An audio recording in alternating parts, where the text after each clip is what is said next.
They said this kid one day would be king of Supercross. After all, look at what he did in the 125 ranks. But the road to the top has been rough and at times a painful reminder of how difficult this sport can be. And is there anything else that can describe the talents of this newest teenage sensation? All the hype surrounding his first year in EA Sports Supercross has already made him one of the most recognized riders in the world. So much anticipation, so much hope, and ultimately so much pressure. When would these two show the world that they indeed were truly the next mega stars of the sport? Last week, Ricky Carmichael and Travis Pastrana each won the biggest race of their young careers in Daytona. Carmichael beating McGrath for the first time in his 250 career. And Pastrana wrecking his way to 125 win #1. Can the kids keep it up this week? Find out next as EA Sports rides into St. Louis.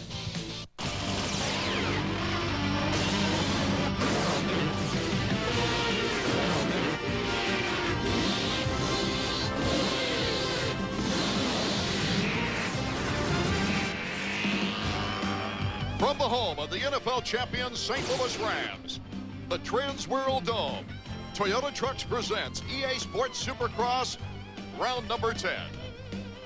Hello, everyone. I'm RD10 along with former Supercross champion David Bailey. We're just off a tremendous Daytona, round number 9 of the series, and we had two brand new winners. First of all, the rookie phenom Travis Pastrana. Well, that kid just got his win a lot sooner than I think everybody expected. I mean, we saw that he had the talent, but he was pretty reckless. I mean, he was even able to crash and still get up and win the race. And I know what it's like to get that first win. You get all that confidence, but it's so much so soon for Pastrana. I don't even know if it's sunk in for him yet. A good job in the 125s where we've had a lot of different winners. We've only had 3 winners in the 250 class, and the new one last week was Ricky Carmichael. A big sigh of relief for the Kawasaki crew. They haven't won a 250 match since 1998, the opener, when Tortelli won it. Well, I mean, what a shot in the arm for Kawasaki. They've been struggling over there a little bit, and maybe the guys were starting to lack the confidence that the bike was capable of beating Jeremy McGrath. But on the roughest track and the roughest conditions, the longest race of the year, Carmichael just pulled away. I know he was really focused on winning Daytona at the start of the season. He knew he wasn't in fighting shape coming off the injury, but boy, he really got peak form for Daytona. With Travis and Ricky, our own Davey Coombs. Well, down here in the pits, I'm with a couple guys who got their first Supercross wins of their careers, at least Ricky Carmichael's case in the 250 class, and this guy right here, Travis Pastrana, first one ever. Well, thanks a lot. I felt really good all week. Daytona, it's a little different than the average Supercross. A lot of confidence coming in this week for sure. Did it feel like you expected it would feel? I mean, was it the greatest moment of your life to that point? It's pretty much the greatest moment of my life, but I took a digger halfway through the race, and I was knocked a little silly, but got up and was still able to take the win. So yeah, it was a great feeling. It didn't sink in until probably the next day. I just woke up like, wow, this is great. Well, listen, we'll let you get ready. I know you have a heat race, and right here, Ricky, you finally got out there, you got up front, you beat Jeremy McGrath. Yeah, I tell you, Davey, that was a long time in waiting. I've been working, and 250 has been tough. And finally put the Kawasaki up front, and you know, going to carry the confidence over, but it's going to be a little tougher. I think an advantage I had last weekend was outdoor, more of an outdoor type, and looking to be up front this weekend. Did it make it a little easier to go to work this week, to go out there and do all the testing and training, knowing that you got yourself a Supercross win? I did, but actually I didn't get to stay home that long this week. I had press day, so it was a kind of a short week. I didn't get to soak it up like I had wanted to, but I'm going to soak it up next week instead. Well, maybe that next week will be this week. We'll go back upstairs. The kids love these guys, even if he does have a Jeremy McGrath #1 hat on. The Trans World Dome track, it's a fast one with a long start. And David Bailey, the longest whoop section we've seen all season. It's a great whoop section. What I like about it is that it's right off the start. The start actually goes wide around the first corner and enters the whoops right there. Then after the triple, they're going to go backwards across the start and into that mogul section. Very interesting layout. This section right here has proved to be tough all day long, that rhythm section. But the section we want to highlight for you are the whoops. These are tough. They start right here, they end right here. Then you got about a 10-yard flat section. Then you enter the second set of whoops, and you can see the first one right there, just about straight up. And something I think McGrath may be saving for the main. He came out of the corner and jumped from this jump all the way over the plateau and landed here in the approach to the triple. That's a lot faster, and he just might be saving that for later. Jeremy, although not winning Daytona, extended his points lead as we check out the 250 points list brought to you by Suzuki. McGrath by 27 over Villeman. He already has a 2-race lead on Carmichael. Our format for advancing to the main event, the top 4 riders out of the 2 qualifying heats earn a spot in the main. The rest of the field heads to the semis where the top 5 transfer. The final 2 spots coming out of the last chance qualifier. Heat number 1 is ready to go. You see number 17, Robbie Raynard, Villeman, Wyndham, Morocco, top contenders.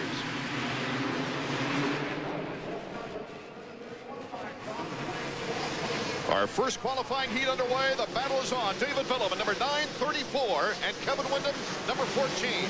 Number 31 is Sebastian Waugh. Wow. Villeman and Wyndham just went through that second loop section so fast. I can't believe what I just saw. These guys, I think Villeman knew he had to get through there quick or he may lose that whole shot. Kevin was trying to stay with him, and they really pushed each other to a new pace through there. David Villeman, a 2-time winner on the season, interrupted Jeremy McGrath's great string of wins throughout this year. And Kevin Wyndham, who's looking for his first win of the season. See that different timing down that straightaway. I was anxious to see how that would work out. He was only able to open up that gap a couple of bike lengths. Villeman tripling twice in that long rhythm straightaway before the finish. Didn't really seem to pay off that much. These 2 riders starting to pull away from a group of 4 riders, including Jean-Sebastian Waugh. Number 5 is Mike LaRocco. Number 10 is Larry Ward. Number 17, Robbie Raynard, has returned to action. Wow. Waugh and Larry Ward getting together a little bit right there. It didn't affect Waugh. Actually, it kind of spun around just right, but it slowed up Larry a little. Mike LaRocco comes out of it in 3rd place. Number 5 on the Amsoil Oil Factory Connection Honda. Here's Villeman and Kevin Wyndham. Wyndham trying to put the heat on Villeman. Watch Villeman right here. Trip. No, he doesn't go for it that time. It's got to be just right or you can't do it.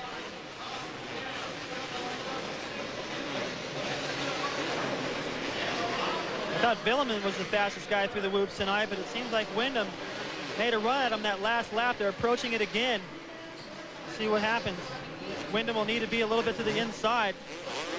Villeman has won 5 qualifying heats this year, but Wyndham wants to take this one away from him.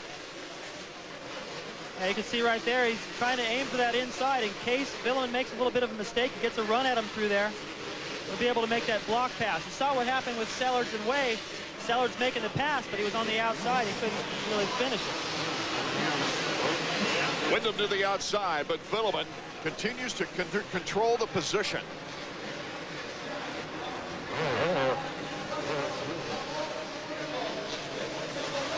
Here comes Wyndham now. Wyndham got the great timing on the jump, and Wyndham comes over that finish line jump just ahead of Villeman. Our new leader, Kevin Wyndham, number 14.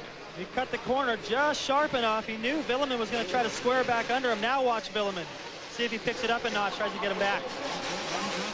Difficult whoop section right there. The second part of the whoops, even more difficult than the first. As Wyndham tries to pull away now from 934.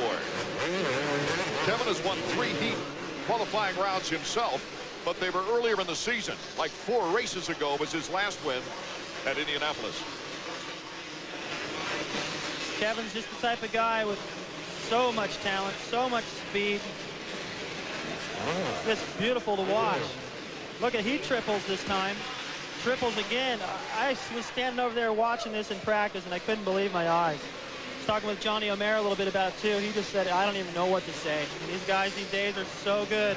The stuff they look at, I don't even consider, but they make it look easy. Kevin Wyndham, Villeman, LaRocco, and Raynard are top 4. Heat 1 at the St. Louis Supercross continues. Stay tuned.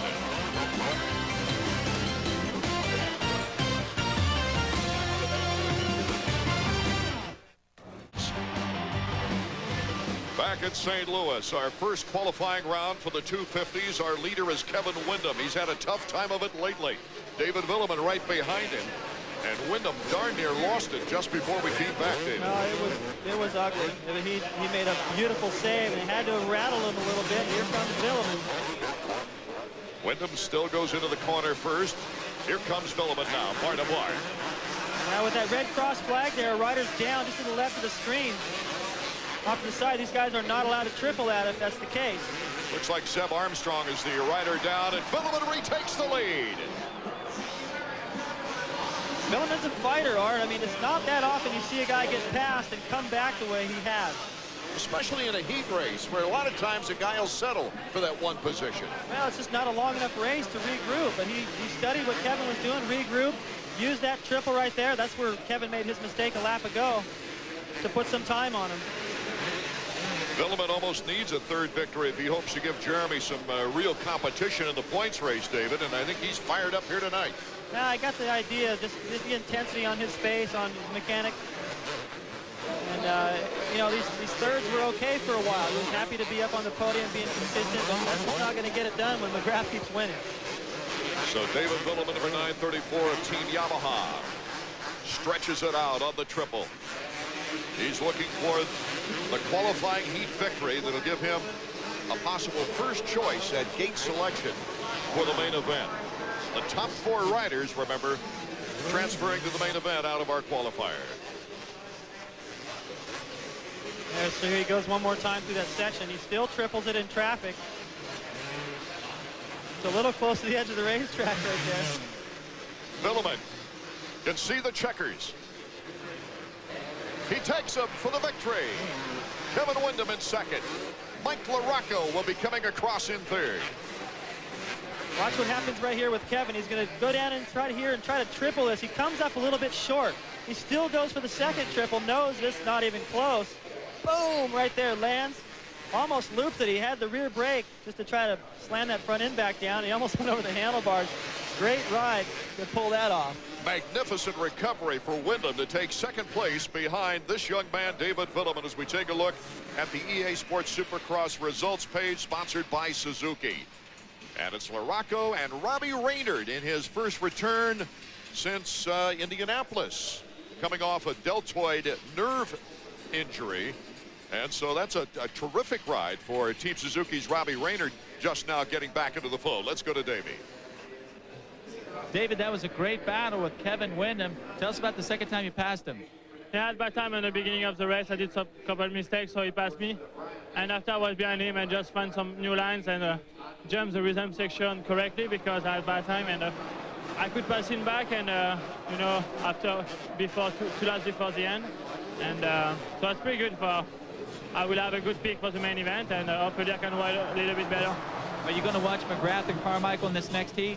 Yeah, I will watch, and I will try to find something different from them, and maybe it will help me for the main event. David Villeman having a terrific first year in the 250s. Jeremy McGrath and Ricky Carmichael match up again in Heat 2. It's coming up next. We're getting ready for our second 250 qualifying heat here in St. Louis, where the matchup that we've been waiting to see is about to happen. The 6-time Supercross champion Jeremy McGrath versus the challenging youngster, last week's winner, Ricky Carmichael. The head games begin right here in their opening qualifying round.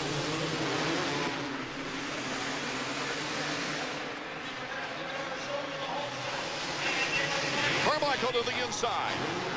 And the battle is on, bar to bar, with Jeremy McGrath down the whoop section. Oh, I like that whoop section right after the opening turn. I love it. It's one of the toughest whoop sections of the year because it's separated up in the middle, ruins the rhythm, and these guys are already trying to get in each other's head. Look at that. Ricky Carmichael looking over at the 6-time and defending champion. You know, remember back to San Diego when Ricky was trying to block Jeremy a little bit? Jeremy put a pass on him that I'll never forget. I wouldn't irritate that guy right about now. It's the privateer Kyle Lewis in third, as Ricky Carmichael continues to lead. Numero uno, Jeremy McGrath. Carmichael looking very smooth right now. He's a little bit worried about that second section of whoops, though.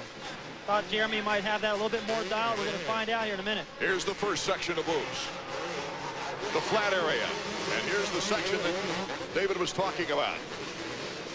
Now Jeremy gets in there quick enough, just flies into that corner to let Ricky know as soon as he's exiting, hey, what's that front wheel doing there already?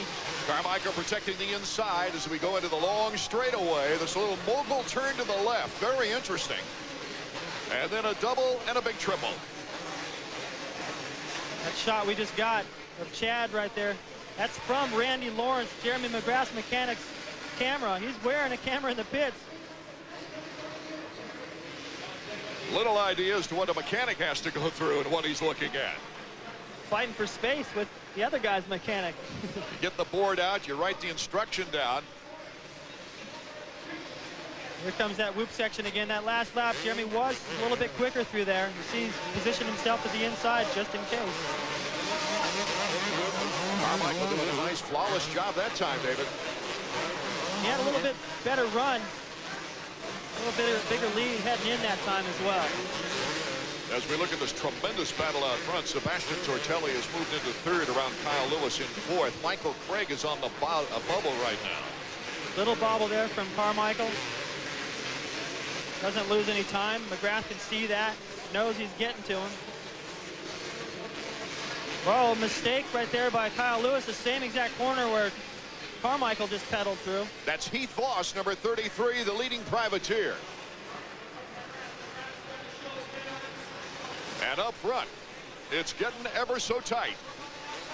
As we take a look at number 33, Heath Voss, who's had a tremendous year. Once again through that difficult whoop section. Carmichael, number 4.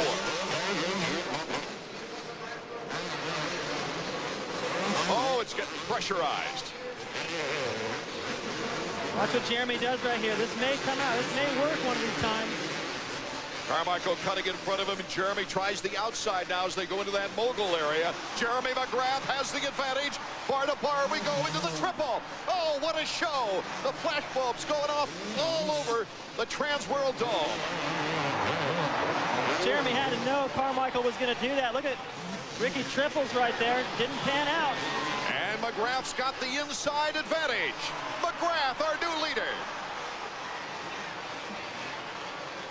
He makes that a pretty clean pass. I thought he might go in there and return the favor and try to keep Ricky on top of that berm an extra second or two just to get him off balance. See if Ricky can come back at him through here.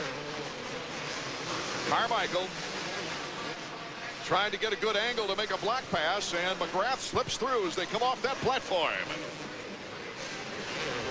We almost hate to, but we've got a commercial break here. As the battle continues, we'll be right back. We're back in St. Louis in one of the most exciting showdowns between Jeremy McGrath and Ricky Carmichael in a heat race this year. Carmichael led for the majority of the race, and it's been just this close all the way. You know what I like about this racetrack is it allows these guys to race close. You saw Ricky was able to go to the inside back there. There's a lot of room out there to race side by side. Good save. You see Jeremy give a little cock of the head like, come on, don't pull that already. We don't have to block each other like that. We can race clean. But I don't know, if you're Ricky, you want to go in there and make sure that he doesn't square it back underneath you. That's what he was trying to do, and he prevented it and held on to the lead because of that. Of course, Carmichael trying to bring to the indoor stadiums what he captured outdoors at Daytona with his very first 250 Supercross victory last week. Now, this is one of those deals where it's big-time head games. Whoever leads this event with the edge, this is going to be huge for the rest of the season. Jeremy's trying to set the record straight, going, look, Daytona's not really a Supercross. Lots of lappers. You caught me off guard right there, but you know, this is how it is. This is what you're going to be looking at the rest of the season. My back. Carmichael wants to prove he can win anywhere, not just Daytona. Well, just like when David Milliman pulled off a couple of victories against Jeremy McGrath, he came back with such a tenacious focus to reestablish things. 54 seconds you're seeing right there. That's 2 seconds slower than Milliman in that first heat. So Milliman and Kevin Windham are on this pace. Could be just the lap that we're getting. Might not be an accurate reading. I'm sure these guys are capable of running pretty much the same pace. Here's the battle for the final transfer spot, the 4th spot. Heath Voss, number 33, on the privateer Honda against John Dowd of Team Kawasaki. Dowdy, number 16. Working his way to the outside. Look at that. Slingshots off there. That's what I thought was going to happen out front with McGrath and Carmichael. It's a long ways to the outside, but if you get out there quick enough and use that berm and bounce back off it, you can make the pass like John just did. So John Dowd moves into that number 4 spot. with a chance to go to the main event directly out of this race with McGrath, Carmichael, and Tortelli. You see a little bit of a gap now. Back to Carmichael. So Jeremy picking up where he left off before they hit Daytona. Gets a signal from the mechanics area right there. This is the white flag lap. I love this track, and all the riders I've talked to really like it as well. They say you can race side by side, you can take different lines and not lose time in case you're in traffic. This section right here, when these guys triple through there, it's just, I don't know, it's just outstanding. So Jeremy McGrath wins his 9th qualifying heat of the year. Out of 10 races, McGrath, Carmichael, Tortelli. Well, he had to earn that. What a ride. Carmichael's got to be a little bit disappointed back there, going, man, you know, I can't have any more momentum than I have right now. I rode my tail off. I got the whole shot. What's it going to take? And as we take a look at the EA Sports Supercross results page, sponsored by Honda, Jeremy McGrath, Carmichael, Tortelli, and Dowd, headed toward the main event. Michael Craig finishing up in 5th, and Craig, along with Voss, will head on to the semifinal round. Let's go down to Davey. Well, Jeremy, that was your 9th heat race win of the year, but that one looked pretty tough. Yeah, the track tonight's not really that tough. It's a really fun track, and it's big, and it's not that much out here to separate everyone. And RC was riding good, and, you know, I had a great start. I just kind of overran the corner there, and there he was. So I had to take my time and be smart and try and pass him when I could. It looks like you guys are riding really close, of course, but you're also riding pretty fair. No real contact. Yeah, RC was riding a great race, and, you know, I was just trying to be a little bit smarter than him, and I made a move, pretty good move around him on the side over there, and, you know, it's really tough to pass here because it's kind of one line, and the whoops are pretty even this week, so I think it's going to be a battle. We'll let you go get ready for the main. All right, thanks a lot, Davey. From the Trans World Dome, Toyota Trucks presents EA Sports Supercross. The semifinals for the 250s coming up when we return. Rated E for everyone. Super Cross 101. Oops. Whoops. Superman. Superman. Med. Ick. Medic. This power band poppin' on the pipe handlebar to handlebar lesson has been brought to you by Supercross 2000 and the letters EA Sports. It's in the game.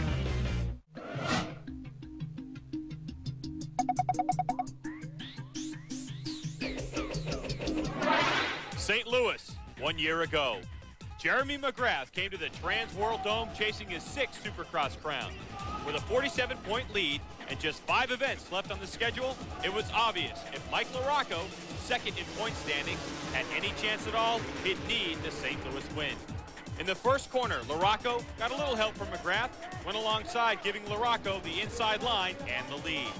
In the following set of jumps, McGrath was spot on, and in the second corner of the race, moved into the runner-up position. The chase was on.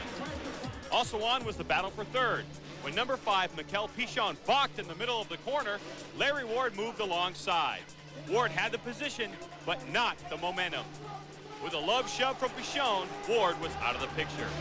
Meanwhile, at the head of the pack, McGrath was set to slam the door on LaRocco's bid for the St. Louis win. McGrath worked the track. He got to the inside of LaRocco, forcing the Jack-in-the-Box Honda rider into an extreme outside line. That was all McGrath needed.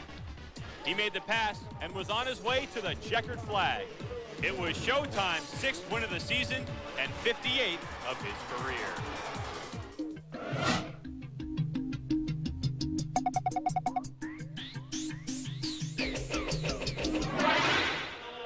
Welcome back to St. Louis, everyone. What a race that was back in 1999. McGrath, the only 2-time winner here in St. Louis. There's 4 different brands have made it to the top step in the 4 races run in the Trans World Dome. And McGrath on the Yamaha that time, of course, David Bailey. He's on the Yamaha again here tonight. And what a matchup that was in the second qualifying heat with Ricky Carmichael. Well, just a huge battle of the mental edge going into the main event and even for the rest of the season. Whoever comes out of this with that edge is going to be a big boost. Daytona is is a Supercross, but it's a little bit different than most, and I think Jeremy really wanted to establish his dominance again here indoors. Carmichael wanted to prove that he could do it anywhere, and they went at it. It was fun to watch. And the first heat was an excellent example of David Villeman having an outstanding first full year on the 250s. You know what impressed me is, as short as these heat races are, only 8 laps, he was able to get out, lead for a little while. Kevin Windham was able to get by. He was able to still regroup. A mistake by Kevin helped a little bit, but usually you don't see a guy regroup that quickly, and Villeman was definitely on the pace. His lap times were quicker than Carmichael and McGrath of the second heat, so those guys are definitely in the hunt. Let's check in with Davey Coombs. Down here on the floor, it's a welcome back for Team Suzuki's Robbie Reynard. Robbie's been hurt ever since last October when he messed his shoulder up at the U.S. Open and Supercross. He tried to come back earlier in the season. It didn't work out. Thought he'd give himself some more healing. However, it's a mixed bag for Team Suzuki because Damon Huffman went down in practice today. He bruised his lower back. He should be back soon. And another top rider went down. Team Chaparral's Tim Ferry dislocated his thumb in practice. 2 top guys out, 1 coming back in. Thanks, Davey. As we get set for our first semifinal of the 250s now, Larry Ward, number 10 of Team Kawasaki, is the only factory rider really in this group. But we've got some interesting riders trying to make the main is Greg Schnell, a 125 privateer, Jean-Sebastian Waugh, and they're off and running. Watch for Grayson Goodman.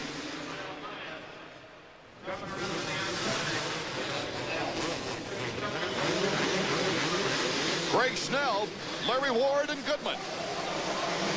Ward, number 10, takes the lead, as he should. Well, Goodman showed us right there that hole shot doesn't really matter if you can't hold the corner tight. The same thing happened to McGrath in his heat.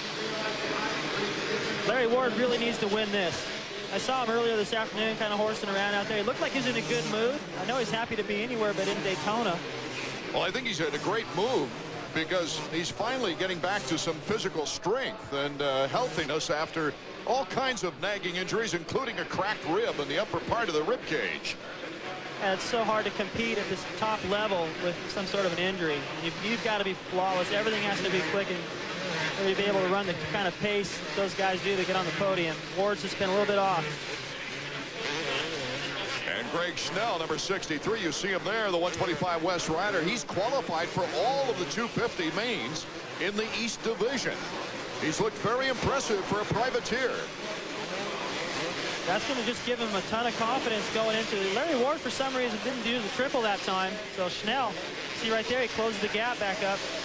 But going back to Schnell, that should really boost his confidence coming off this 250 to ride that 125 shootout in Vegas. 62 is James Papolny, out of the state of Michigan, a Honda privateer.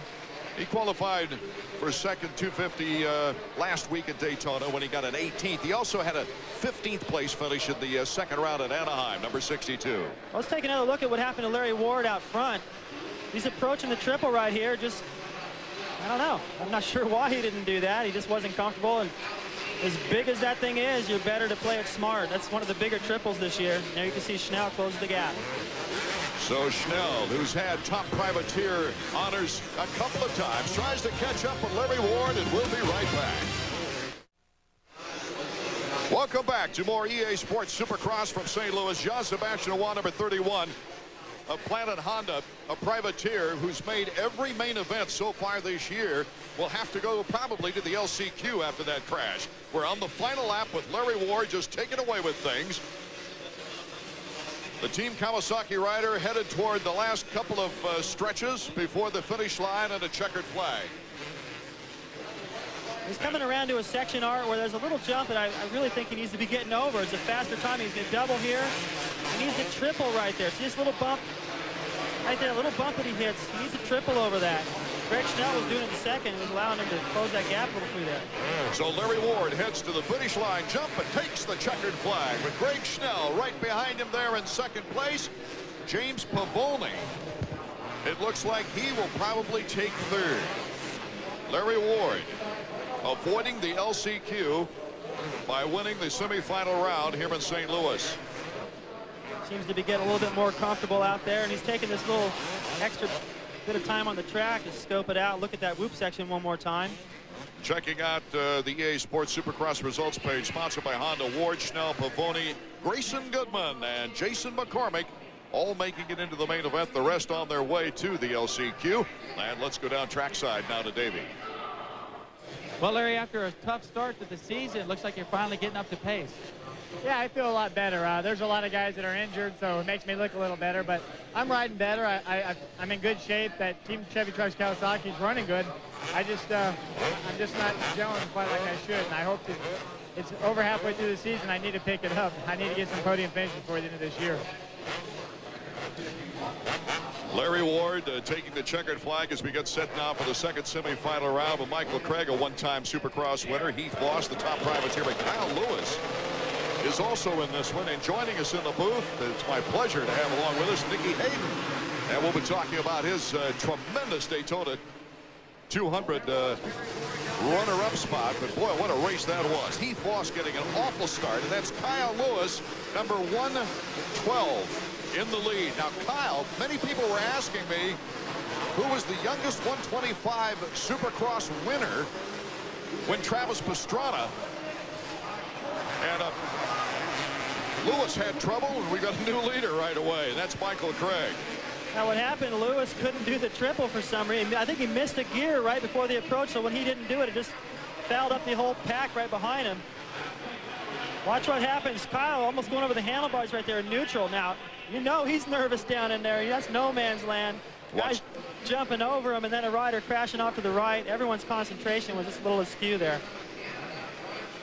So it was really a mess. But anyway, I was going to say, and I want to get this out, even Travis Pastrana's father asked me, was he the youngest ever to win a 125 Supercross? And no, he was not. Kyle Lewis was by something like 12 days all the way back in the 1987 season. Joining us, though, is Nicky Hayden. And Nicky, I'll tell you, I get excited with Supercross going on, but you and your battle with Matt Mladen in the Daytona 200 was something to behold. That was a great, great race of the season. Thanks a lot, Art. Yeah, I had a lot of fun, but unfortunately we came up 11,000 short, but a lot of good things came out of it. I feel really good for the rest of the year. We got a few things we want to work on the bike, and we'll just have to see how the rest of the year plays out. Well, to have the first race of the year, such a confident, contending type of race, really must have made your crew feel great, too. Yeah, my guys, I was glad to give something back to them after the 600 crash we had on Friday, something that wasn't really our fault. The guys had worked so hard, my mechanics, all winter, and to be able to come away with the podium, and I was happy for them. So, Nicky, it must really gear you up for the rest of the year. What about Supercross and motocross? I know you have some fun around the farm. Yeah, I enjoy riding motocross. This is actually the first Supercross I've been able to get to this year. Me and some buddies of mine just cruised up this afternoon. I'm only about 3 hours from here. These guys are unbelievable. They're in such good shape, and really impressive to watch them, and hopefully they put on a good show tonight, and I'm sure it'll be a close race. Nicky, it was really great to see you do such a great job at the Daytona 200. Thanks for joining us. We'll be right back. The show is emotionally and physically exhausting. Afterwards, the last thing you want to do is talk to the media. But we're professionals. We do our job. Like Dan doesn't step on everyone's lines every show, whether it's me or whether it's whatever the guy's name is used to the show. But I mean, you know, he's always doing that, and it's his show. Yeah, it's the greatest job in the world. That's what I tell you guys. But when I go home, I go into a little shell. I go down to my basement, and I sit there, and I just think. I think, what am I doing with my life? Our second semifinal continues for the 250s here in St. Louis, Missouri. Michael Craig doing a good job. The young man from El Cajon, California, on a Yamaha privateer. Out in front as the battle for second continues with Jason Thomas. And Heath Voss, number 33. Heath Voss in front of Jason Thomas, number 51. Jason Thomas with one Ironman performance this year, and Heath Voss is our leading privateer on the series. That Ironman, we were talking about guys riding the 125 and the 250. Yeah, you talk about two tough riders out there, Heath Voss and Thomas. These guys are just not give an inch. Looks like Voss has got a little bit more speed, though. White flag is out, David, and let's go down to Davey. You know what? One of the neatest families in the sport of Supercross belongs to number 51, Jason Thomas. I'll tell you why. They come to all the races, full-blown privateers. Mr. Thomas acts as the mechanic. Mrs. Thomas is one of the AMA scorers. And then you have Jason riding in 2 classes. Well, tonight it looks like he's going to qualify in both. And with the tough life the privateers have, it's always good to see him get in there. So Jason Thomas and the Thomas family, one of the neatest people you'll see in the Supercross series. Thanks a lot, Davey.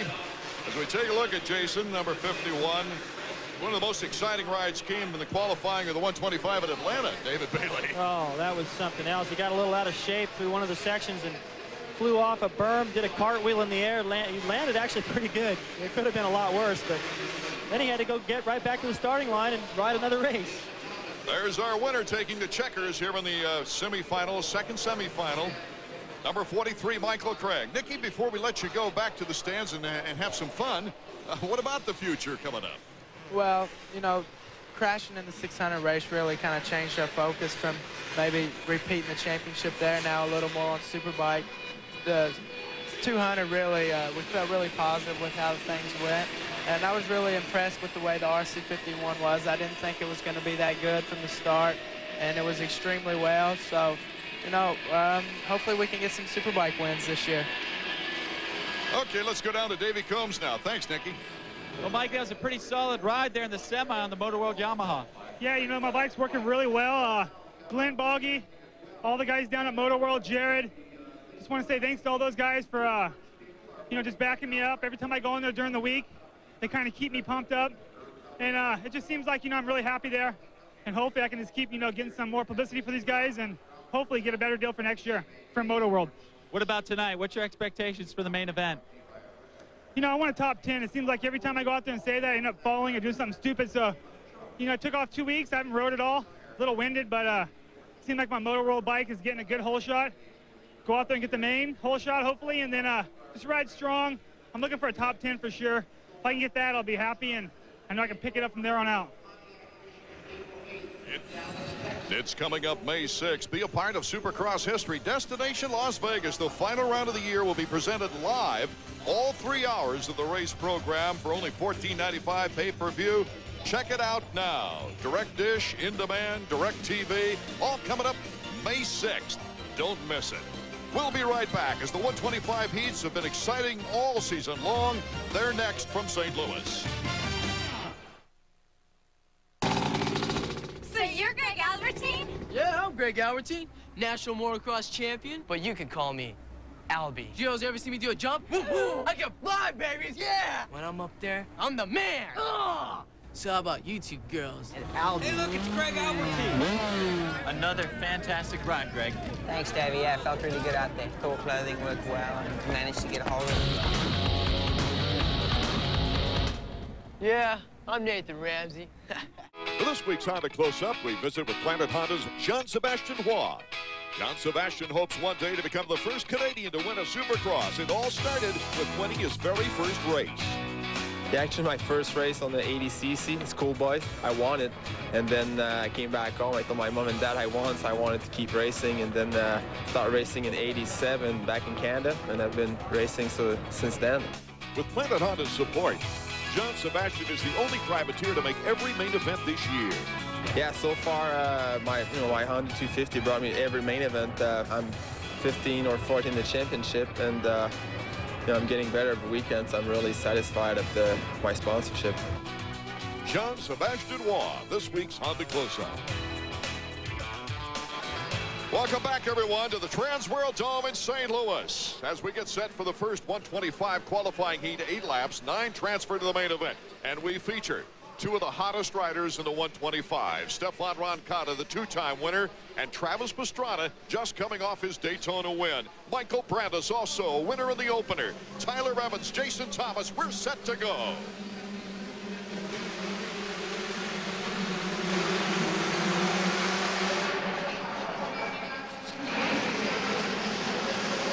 Travis Pastrana into the whoop section first. Tyler Evans, number 45 on the Suzuki, right behind the Team Suzuki rider.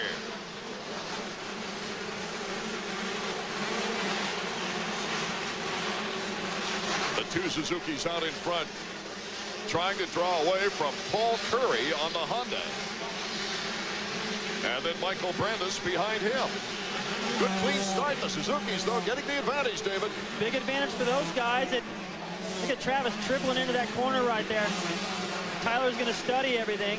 This is the kid that's hot. He just came off a win in Daytona last week. Tyler's going to learn a little bit here. I really expected Ron Cotta to be up there battling with these guys. In practice this afternoon, the guy was just on fire. Something happened to him in this early lap. He's running near the back of the pack right now.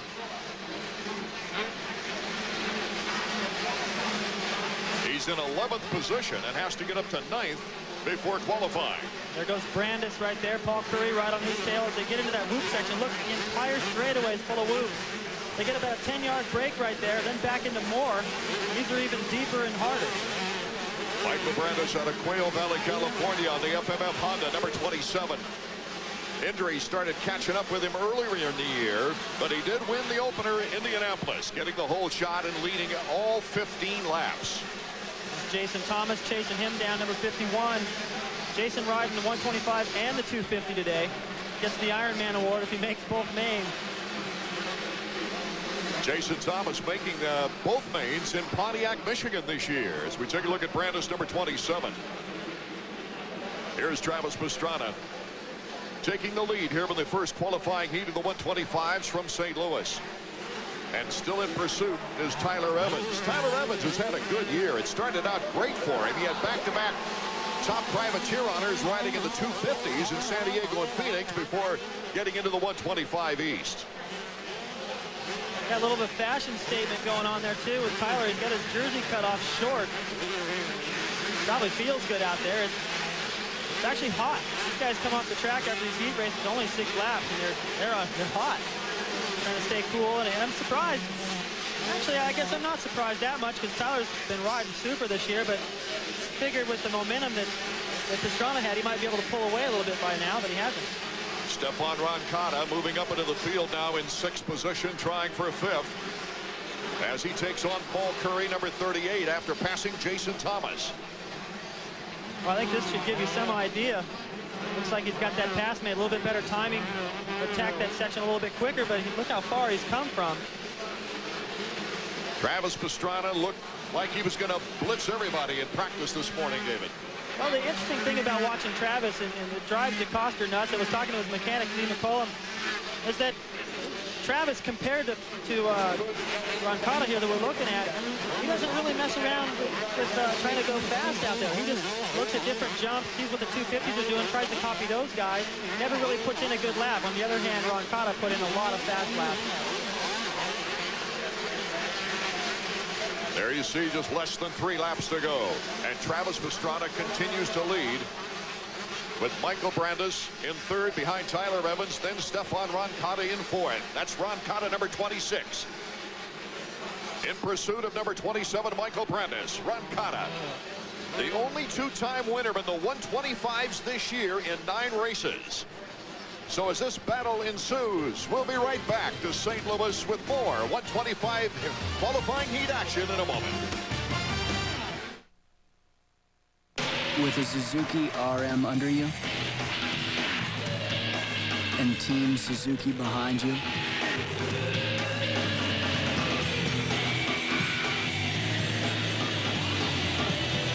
there will be absolutely nobody in front of you. Just ask Suzuki's Greg Albertine, 1999 AMA 250 Motocross National Champion.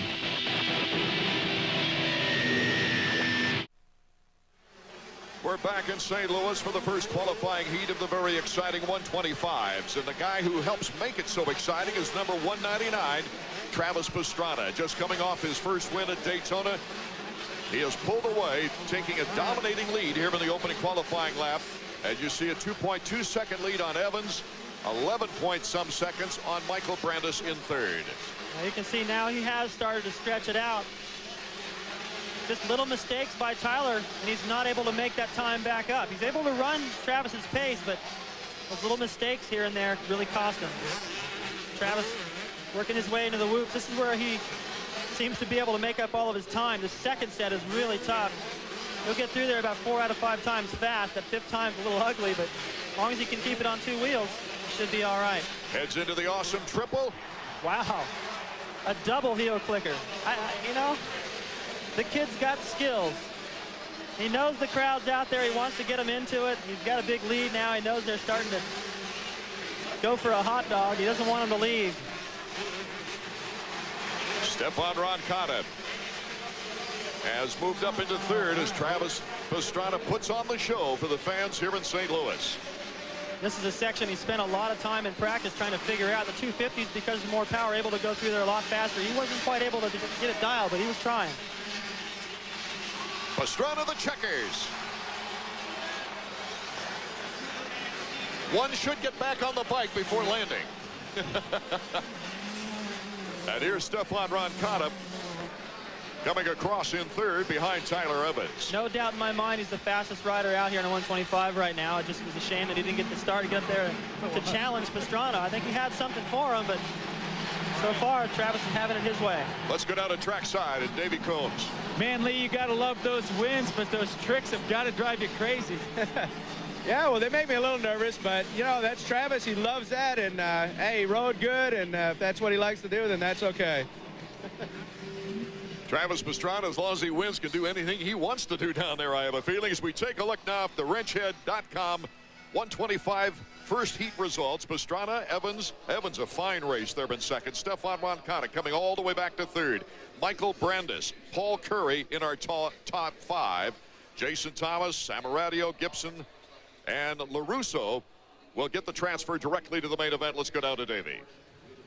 Travis, way to come out firing. You got that win in Daytona last week. It looks like you brought the momentum right here to St. Louis. Yeah, I feel really good coming into St. Louis. I have a lot of confidence. You know, my arm's running great. You saw it on that start. I was just pretty much gone. You know, if I can get a good start in the main, and my goal is to stay on two wheels, that's going to be tough, but I hope to do it. When you get back to the team truck, you think Roger's going to tell you to take it a little easy on those tricks? I mean, those were tough tricks. They weren't too tough. Just double heel clicker, Superman seat grab. No, but probably, you know, I'm just having a good time out there. I felt pretty comfortable with the tricks I did over the jump, so hopefully in the main I'll be able to have a chance to do some tricks again. 30-second board is up for our second qualifying heat. The points leader, Brock Sellards. Nicholas Way, he's hit the podium 2 consecutive times. Ernesto Fonseca, the defending champion. Brandon Jessman, a very fast rider. Kelly Smith, who led this race, the main event, the 125s, for 14 3/4 laps last year before Fonseca made the aggressive move, took the lead and the win here in St. Louis. The second qualifying heat just about set to go. As we're looking at Robbie Skaggs, number 115 on the Husqvarna. The board is sideways. We're set for the second qualifying round of the 125s.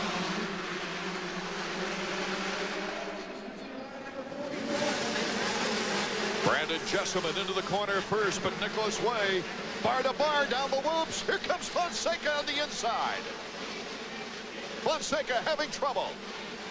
And Nicholas Way comes out of the pack, the leader, with Fonseca battling Sellards for third. Number 44, Jessamine has always proved fast in these races. Well, he's definitely fast, but he's had some problems going down the early laps, having to come from behind. This will be a great opportunity for him to get out there. He's surrounded by the best riders in this heat race right now. It should teach him a lot. Nicholas Way has been showing very hot lately. He is our leader on the Pro Circuit Kawasaki, number 23. Saw him this afternoon. He looked pretty relaxed. He's been fast. I think he knows he's got a win in there somewhere. He's just got to get the start and have it all come together the same night. Last year in St. Louis, he went to the LCQ, barely got into the main event, getting a 4th place, had an 11th place start, and came all the way back to 4th for a finishing result. Here's Fonseca, number 1. How about that? Kelly Smith right there behind him. I guarantee he hasn't forgotten what happened last year. Fonseca Watch Fonseca to the left right here. Looks like he's got a shot at the lead. He gets excited, gets one bad bump sideways, and just has to fight it all the way to the end. Sellards gets by. Did a good job to keep that on 2 wheels right there. If he'd have crashed right there, he'd have been like his teammate in the first heat, having to come through the whole pack. It really wrecks your confidence for the main. Brock Sellards has now moved into second behind this rider, number 23, Nicholas Way. Sellards on the FMF Honda. And Fonseca is in third with Jessamine now in 4th. This is a real good measuring stick, or just a good reference, I suppose, with Sellers chasing right there. Sellers, the points leader, last year's champion. The new kid on the block, Jessamine. Way's got the talent back there. So far, he's been able to hold him off. He can do that. I'm telling you, Art, I've been in that position before where you get a win like this, and you're able to pull away slightly. You sit there in the truck before the main with nothing but confidence. Robbie Skaggs, number 115 on the inside, trying to pass Paul Carpenter on the Suzuki. Carpenter, number 73. And here's our leader once again, Nick Way.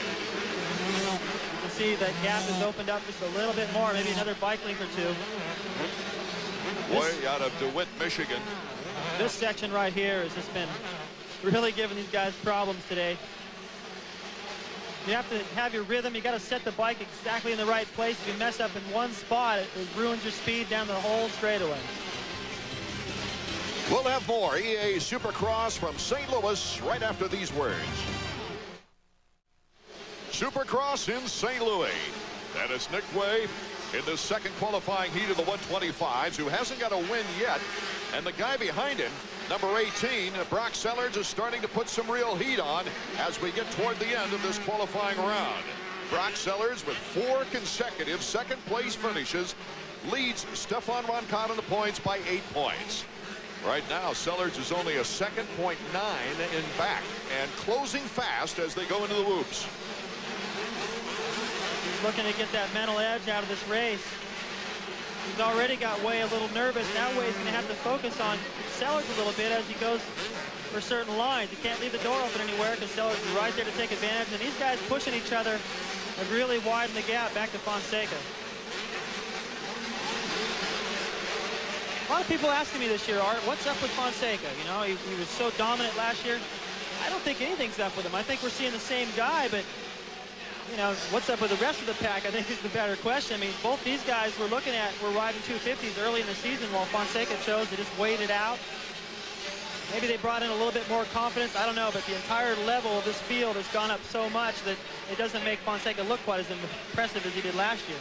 We're on the final lap for Nick Way. Can he hold off the very determined bulldog, Brock Sellers? Sellers gained a lot of confidence starting the season in the 250s. Here he comes on the outside of the whoops. Nicholas Way's got the edge. Good block pass as they go up on the platform and head to that vicious triple. Yeah, I was wondering what he thought he was going to do there. He played it right. Well, yeah, you got to make the run at him and make him nervous, knowing that he's got to pick up his pace through there, or he's going to get past. But yeah, really had nothing, no play there in the corner. Way had the inside, and he will not let you get by. About a 5 bike length as they go into that corkscrew turn. The timing section. Nick Way looks like he might be able to hold on. The final turn as he heads to the finish line. Nick Way, the checkers. What a hard-earned victory for Nick Way. Good ride for both of them. You know, Sellers knows he has the speed. Way got the win. They both pulled away quite a bit from Fonseca. So Nick Way gets his first qualifying heat win of the season. Number 23's got to feel good about that. Brock Sellers, of course, coming over in second, a close second. And both those riders pulling away from Ernesto Fonseca as we look at the wrenchhead.com 125 heat results. Number 2, Way, Sellers, Fonseca, the top 3. Jessamine hung in there nicely, and Kelly Smith as well on the KTM. Robbie Skaggs, Shu, Carpenter, and DeHaan will make it to the main event. The rest go to the LCQ. Let's go to Davey. Well, Nick, good ride. This is your first heat race win of the year. Yeah, you know, I've been working really hard to get up on top of this podium, and you know, like I've always said, I just needed to get a start, and hopefully I can, you know I can run with those guys, and tonight, hopefully, if I get a start, I can show these guys what I can do and, you know, pull away. When you got Brock Sellers challenging there, especially on the last lap, pretty close racing. Yeah, I was trying to be pretty smart, not do anything stupid. I saw he was a little faster than me in the whoops right there. I'll make a correction for the main event and just ride as hard as I can. Good job, Nick. Yeah, thanks a lot. With so many different winners throughout the 125 season, it sure builds suspense. For Destination Las Vegas, the 125 shootout, East versus West, will be a big part of this final round coverage. Live pay-per-view May 6th. 10:30 Eastern Time. 3 full hours of coverage for the first time in the history of Supercross on live TV. Hope you can make it with us on May 6th. The 125s, we've had 8 different winners in 9 rounds so far. The 125 guys are coming up next.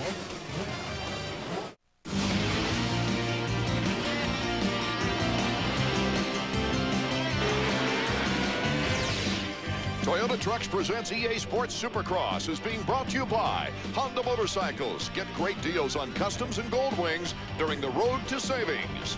And by Dunlop Motorcycle Tires. Traction, power, speed for everyone with the hunger. Dunlop superiority. The 125s surveying the track before their main event here at the Transworld Dome in St. Louis, Missouri. Round number 10 of 125 action, and this will be in the 125 East Division.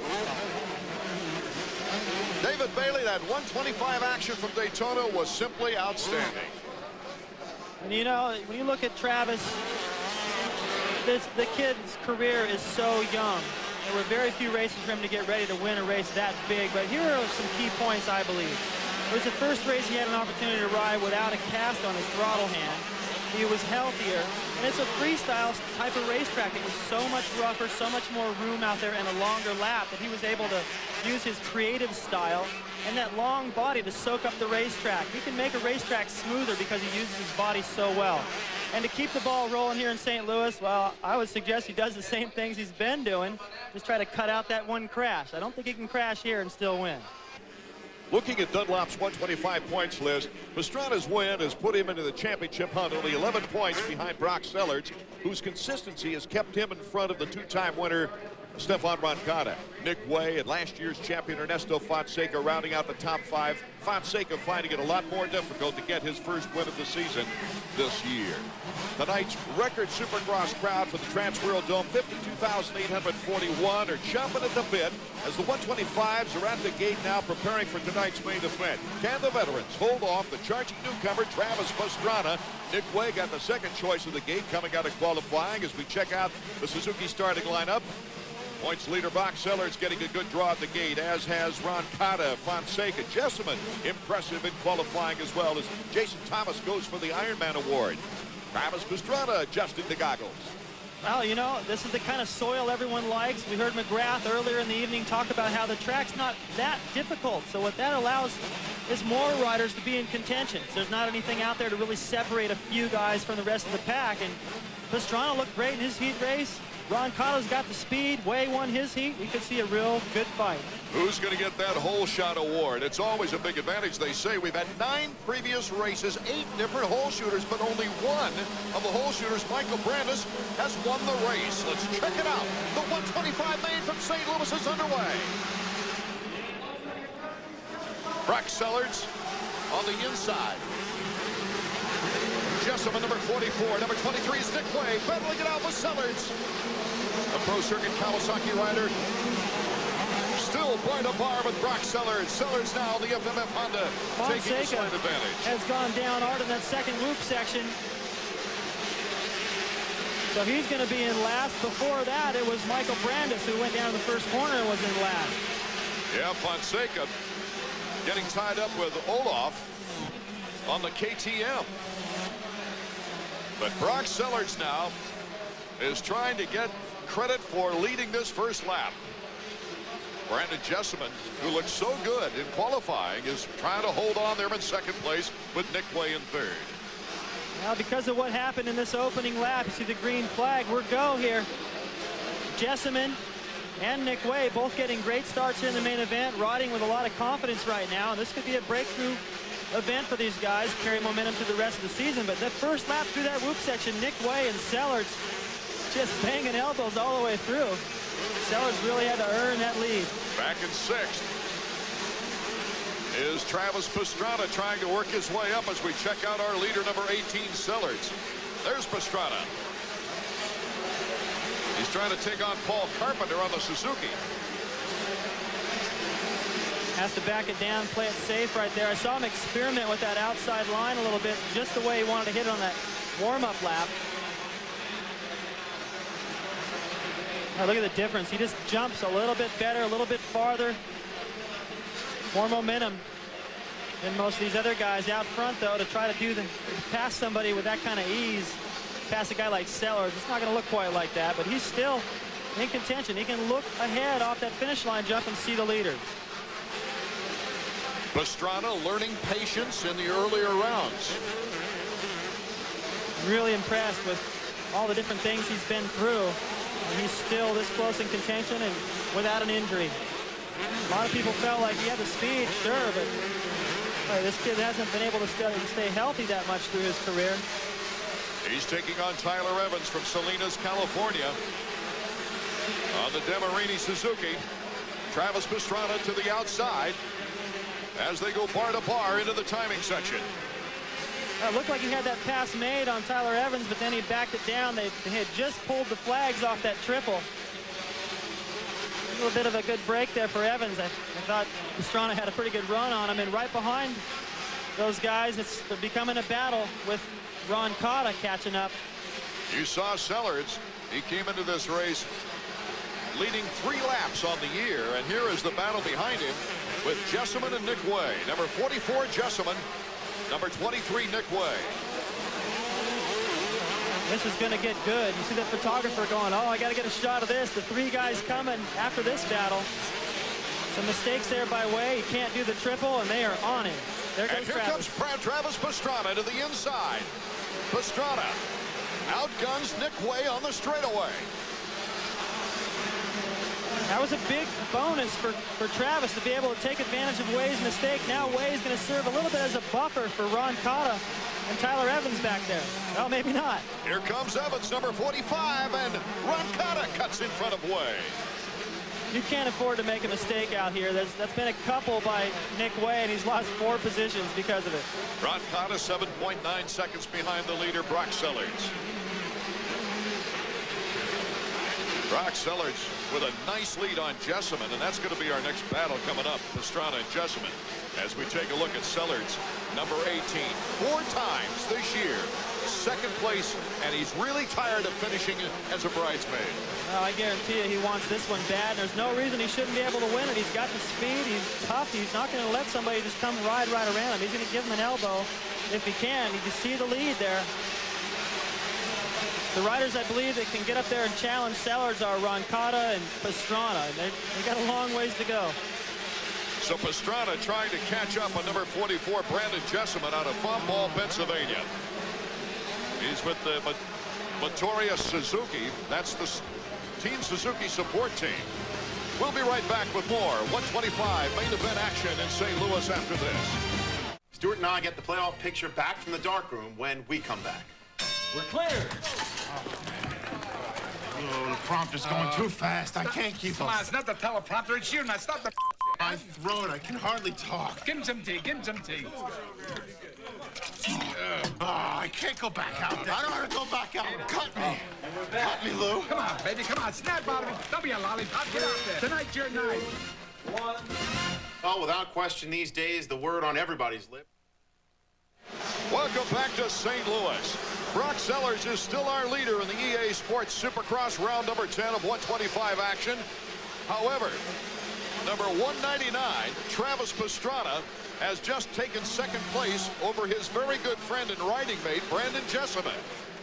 Just an unbelievable pass through the whoop section. Watch him. He just comes in here about 5 miles an hour faster, jumps right by. Hey, how's it going there, Brandon?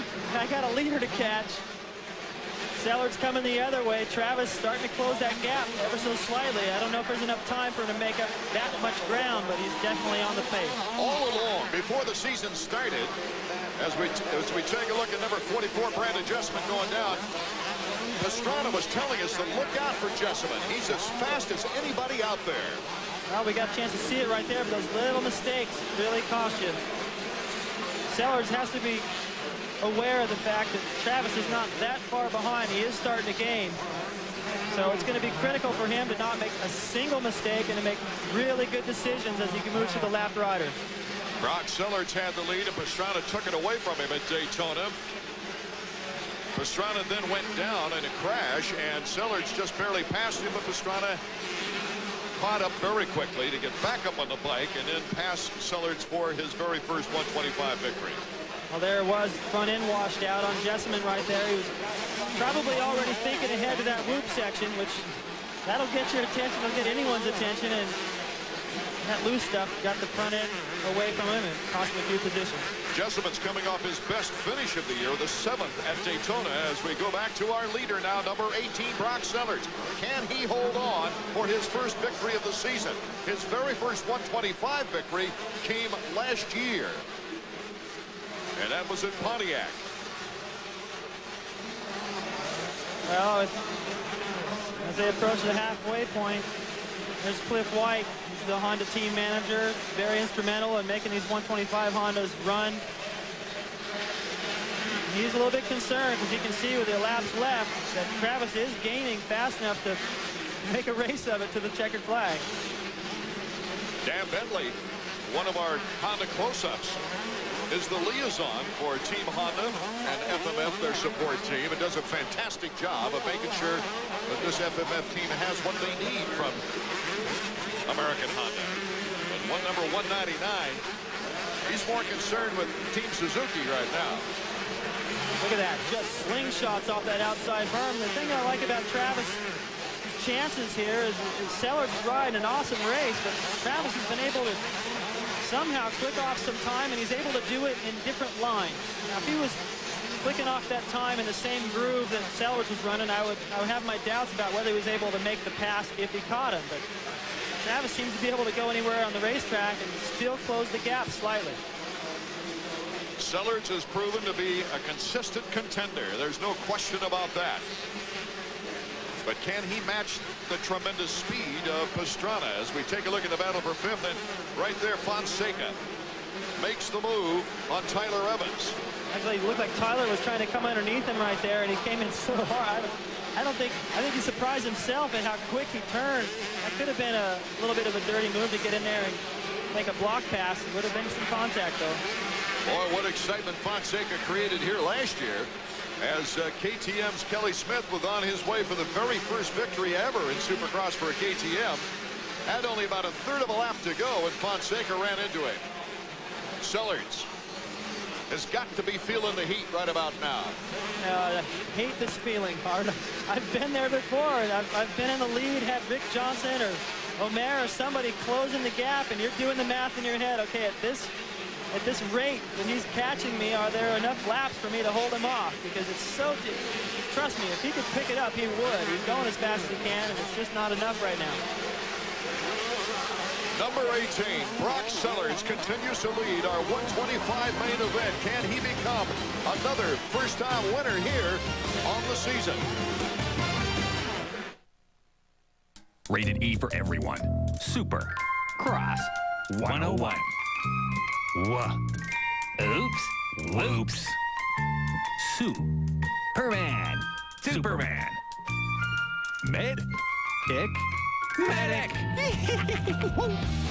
This power band poppin' on the pipe handlebar to handlebar lesson has been brought to you by Supercross 2000 and the letters EA Sports. It's in a game.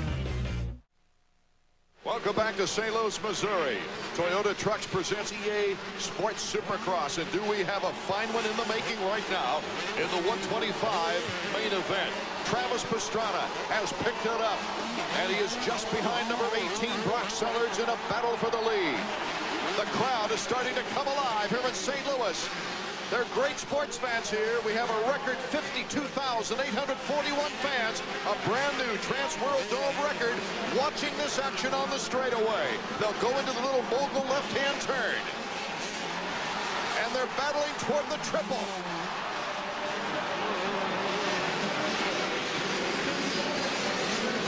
Brock Sellards able to hold on to his own for the moment.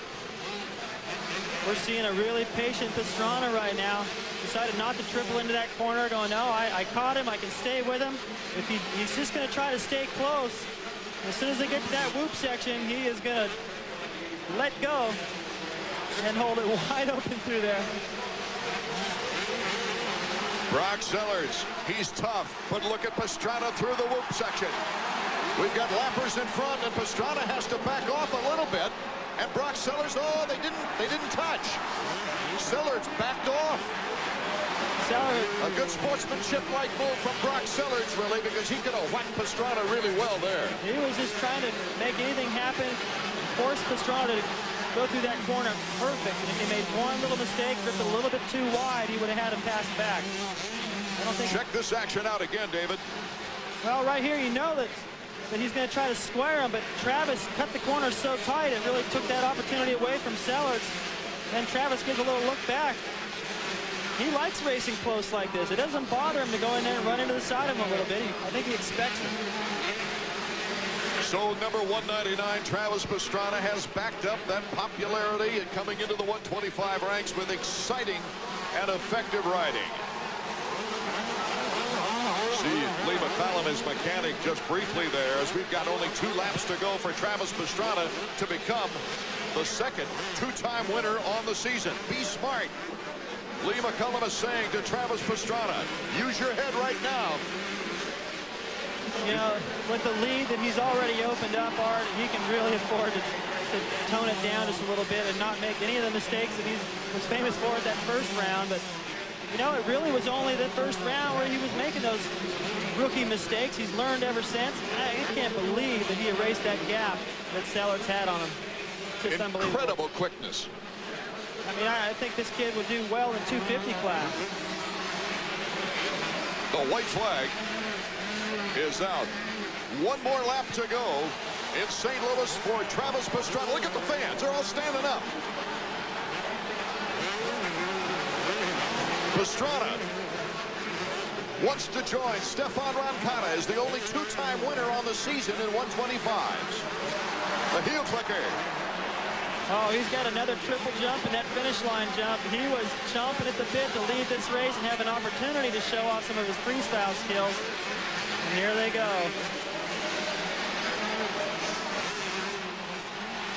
And a salute to the crowd for Travis Pastrana. Only moments away now from his second victory. Incidentally, the youngest winner in 125 Supercross history, Kyle Lewis, also got 2 wins in a row. At 16 years of age, the checkers for Travis. I don't know what he calls that, but I don't think he really had it figured out in his mind. He didn't have much speed at that finish line jump, but either way, the crowd loves it. I mean, they love this kid. How can you not? He's so polite. He's so happy to be out here. And he's so talented. Sellers has got to be thinking, what am I going to do to hold this guy off? In the previous 15 years of 125 Supercross, we've averaged 5 winners a year. But we've already had 8 different winners now in 10 rounds. But this guy wants to win all the rest of them. And he might have the talent to do it. Oh, let's go down to Davey Combs. Well, Lee, you got to be stoked how things are going for you and Travis. Last week you win at Daytona, then you come back here to St. Louis, and you do it again. Yeah, I tell you, it doesn't get no better than this. Daytona was an awesome race, and now he comes back and rides so good in here, and he just went for it, and it's just great. It can't be no better right now than this. Congratulations. Thank you. Travis Pastrana getting a big hug from Roger DeCoster, the team manager of Team Suzuki, and there's his mechanic going over, Lee McCollum. Let's check out now the Suzuki results page. How appropriate is that? Sponsored by Suzuki. Travis Pastrana, Brock Sellers holds on to second place once again. 5 straight second places for him. And Roncada did a good job of getting back up on the podium in 3rd. So as we check out the rest of the results here on the Suzuki results page, let's go down to Davey. All right, Travis. First indoor win. That's what it said on the board. Oh, my gosh.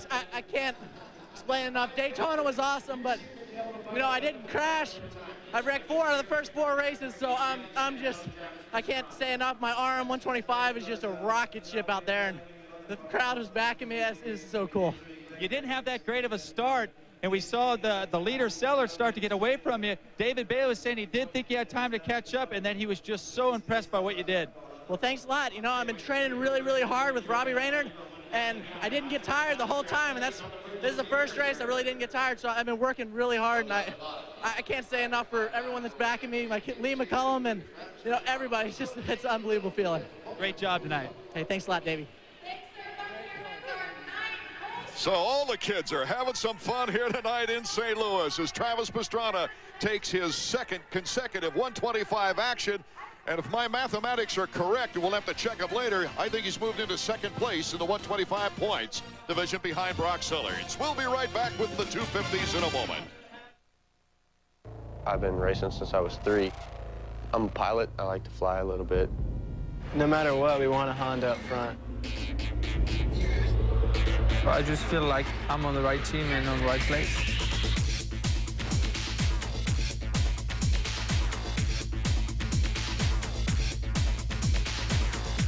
Je m'appelle Sébastien Tortelli. Je cours pour le Team Honda. I guess you could say I was just a little bit hairier than the other kids.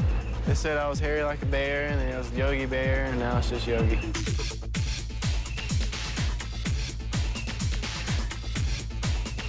Try not to think about who's behind you. You try to always race in front of you.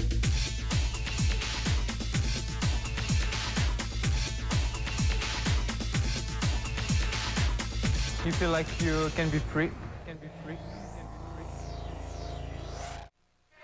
A new Trans World Dome record of 52,841 fans saw a grade 125 race, but while we were gone, it was a short LCQ. Jean-Sebastian Waugh continues to keep his string alive as a privateer, making every main event. Kevin Krein will also fill out the 20-rider 250 field as we take a look at our Suzuki LCQ results.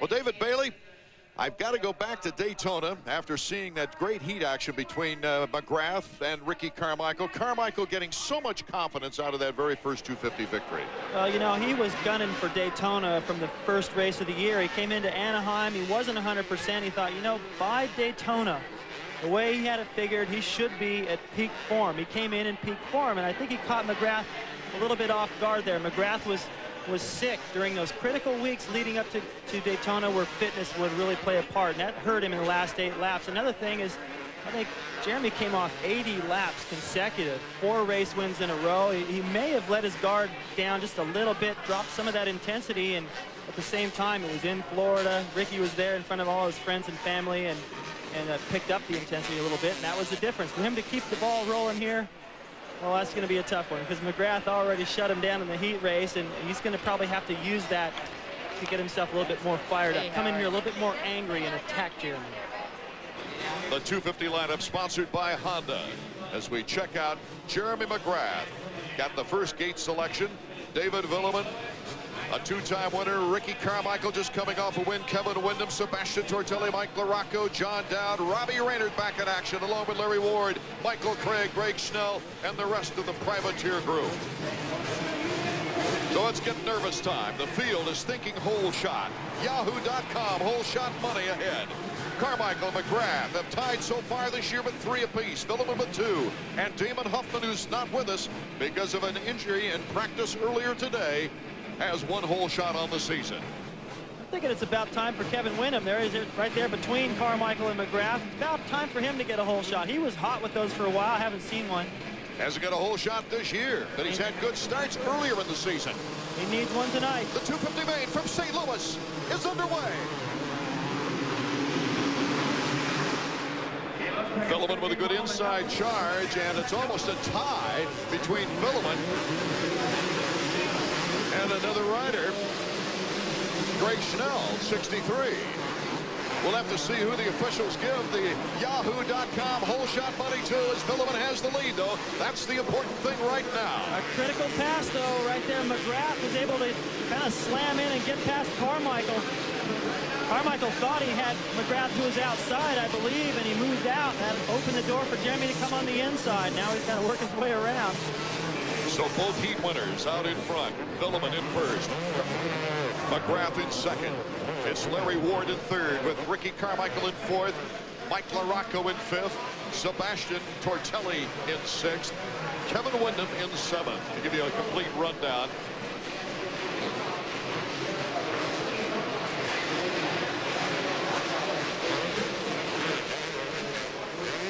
for fourth is between LaRocco and number 4, Ricky Carmichael. Really getting through that loop section fast now. He knows he's got to pick up the pace, get around his teammate, Larry Ward, and start attacking McGrath and Villeman. Otherwise, those guys are going to disappear. McGrath is really putting the pressure on Villeman out front. Ricky try to make it 2 in a row. He needs to get up there now. David